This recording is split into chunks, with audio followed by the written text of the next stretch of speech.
The sports page with the Orlando Sentinel and FM 96.9 The Game's Mike the Bulldog Bianchi. On JRR. The Bulldog sports page brought to you by Kaufman and Lind Injury Attorneys. Good morning, Mike Bianchi. Big, tough test for the Magic tonight at home here in Orlando. Absolutely. They've had a little bit of a layoff because of the NBA Cup, and they get back in action tonight when they host one of the best teams in the league, the Oklahoma City Thunder, who were in the finals of the NBA Cup. They lost to the Milwaukee Bucks. We're going to get a good idea tonight where the Magic stand. Now, they've lost 2 in a row to 2 good teams, and another good team coming in tonight. I have a little prediction to make about the Magic. Okay. You ready for this? Is this a dog bite? Yeah, you could call this a bulldog bite if you want. Of sorts, yes. Okay, yes. The Magic will get the Christmas gift of all Christmas gifts in a few days when they host the Hated Heat on December 26th. They're going to unwrap their lineup that night, and I'm saying Paolo Banchero will be back in the lineup that night for the Orlando Magic. Sounds like insider trading to me here, Bulldog. Not just a prediction. Okay. I know nothing. Okay. I'm just making a prediction. All right, Sergeant Schultz. And not a true dog bite then, but it was a nibble. Hey, was the dog up watching the Art of Sport LA Bowl or the Boca Raton Bowl last night? I did not watch any of the bowl games last night. No, I did not. But I am going to watch. I'm going to watch the Gasparilla Bowl on Friday when the Gators take on Tulane over in the Gasparilla Bowl. I may watch a little bit of the Cure Bowl on Friday as well, even though I think both teams in the Cure Bowl, Ohio and Jacksonville State, I think both of them have lost their coaches. Yeah, that ought to make for an interesting anyway, yeah. So that game will be obviously at Camping World Stadium. I think that's a noon kickoff. Noon kick, yes. On Friday. By the way, I was watching some of the ESPN debate shows yesterday, and the big debate one of the big topics was who's the best team in the NFL right now, and they had like 3 or 4 choices, and the Lions, the Bills, the Chiefs, the Eagles were the main ones. Who do you guys think is? This is a tough question for me because obviously the Meatheads have had a great season, but they're depleted. They're depleted. Their defense is a little suspect now. They're banged up. As much as it pains me to say it, the team I would not want to play right now is the Bills. I think the Eagles. Yeah, but the Bills' defense is suspect too. Now, Josh Allen's a beast. I would say the Eagles. I mean, they've won a bunch in a row. They've run the ball with Saquon Barkley. They can throw it with Jalen Hurts, throwing to A.J. Brown and Devontae Smith, and they have the top defense in the league.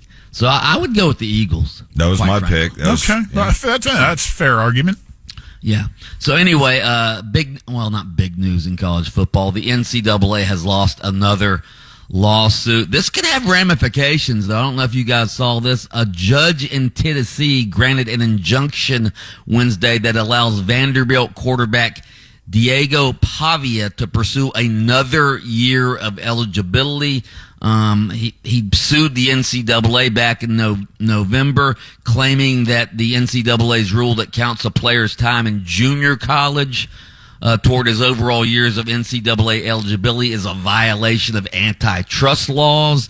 The judge agreed, and now there's a question about can the NCAA really legislate its eligibility rules, because they're saying, this judge is saying, listen, you can't stop a college player, no matter how many years he's been there, from making money in college football. I think we should just end this charade right now. All right. Let's stop acting like college football is mainly about getting an education. It's about making money. Let's just implement a rule that says college athletes can play as long as they want. How about that? Well, seriously. You really want to open that Pandora's box right there. That's what this judge is essentially saying. Hey, it doesn't matter if you went to junior college. You can play a couple more years. Why just make it a couple more years? Why couldn't, for instance, Jordan Travis, if he wanted to stay at Florida State for 10 years, let him stay there for 10 years. Let these guys sign multi-year contracts. let them be traded the other teams. College football is essentially the NFL now anyway. Tim Tebow, maybe guys like Dylan Gabriel, who aren't quite good enough to play in the NFL, let them play in college. Let that be their career. Dylan's already done 10 years. I mean, Right.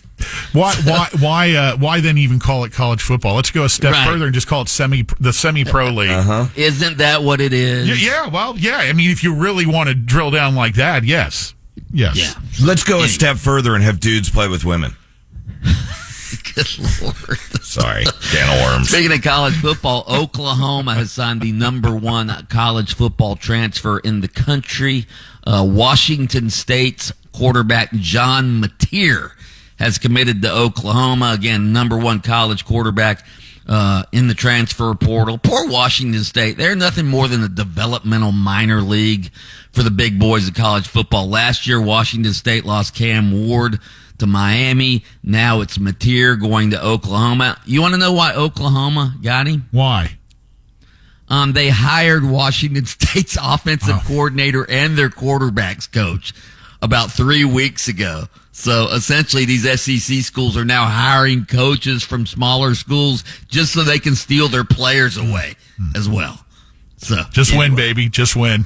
Washington State, they're the developmental league. I mean, they Cam Ward they lost last year. He went to Washington State. They developed him. They tutored him. They housed him. They feed him. They educate him, and then boom, gone. They're not even semi-pro. They're below that. All right. Bulldog Lightning back on the ice tonight, home against St. Louis, and the Bulldog is about to head off on his holiday break, from what we understand. I am going to head off on my holiday break right after my show today, which you can listen to 6 to 9:30 a.m. on FM 96.9 The Game. All right. Mike the Bulldog Bianchi here on JRR, the sports page brought to you by Kaufman and Lind Injury Attorneys. You can listen to attorney Jeff Kaufman every Saturday morning, 7:30 a.m. on FM 96.9 The Game. You can catch extended versions of Under Oath on your favorite streaming platform. From the Bogan Munson Munson.